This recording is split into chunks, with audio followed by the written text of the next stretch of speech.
I have the suspect detained right now in the parking lot in front of the pharmacy. On every ALS unit you have available, we've got multiple victims inside a Walmart. Gilley's life so far led him into the Walmart on Saturday. Authorities saying that he first arrived at the store at about 4 in the afternoon. The first calls to the dispatch for the stabbings were about 43 minutes later. In the time in between, shoppers ran terrified, stricken with trauma that will last a lifetime. A few, though, ran toward the danger, as is their training. News 8's Duncan McLean joins us now with accounts from one Marine Corps veteran who helped bring the whole thing to an end. Duncan. Brian, Matt Kolakowski and his brother-in-law Chris O'Brien had reached the checkout line at that Walmart with Matt's 13-year-old daughter and her friend in tow, carrying all the supplies they needed for a day on a rented boat in Torch Lake as part of their hopeful family vacation. They left the store with something entirely different. I mean, I think the worst part was I've been to Iraq and I've seen blood and gore, but I had my kids with me and I would never want them to see that. And I think that's the hard part for me is my kids seeing that now and it's stuck in their head. And I never want them to have that trauma. Matt Kolakowski is a Marine Corps veteran and told NBC News when he locked eyes with Bradford Gilley mid-stabbing spree, he had a singular feeling. Just instinct. I just went after him and I wanted the whole situation to stop. I wasn't going to let him go. I knew that. He wasn't going to get away from me.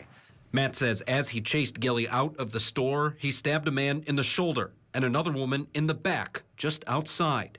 She never saw it coming. That's when he grabbed what he could, a shopping cart, and rammed Gilley from behind, directly engaging with a man still armed with a knife. And different if we didn't see nothing, just heard, you know, like right. He has a knife, okay, well, let's just stop him. It'd be different, but then when you physically see him stab somebody, that changes the story. Yeah, you stop thinking about yourself, especially when you just see the amount of blood. I think is what changes. It was like, this isn't fake.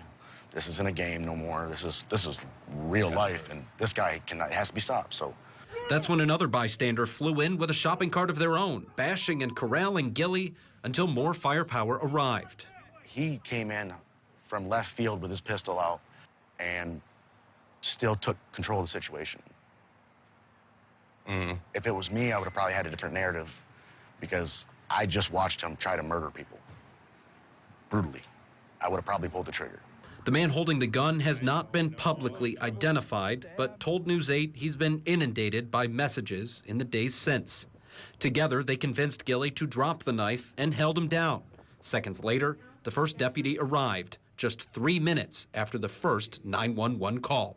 But he kept saying something about everybody in Walmart are bad people. Pretty much need to die type way. They're all bad, they gotta go. And then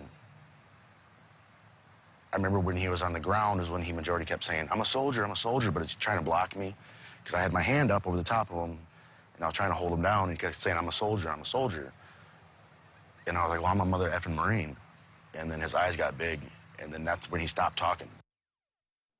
It was a second after that interaction that Matt said the Grand Traverse County deputy came flying in and arrested Gilley without further incident.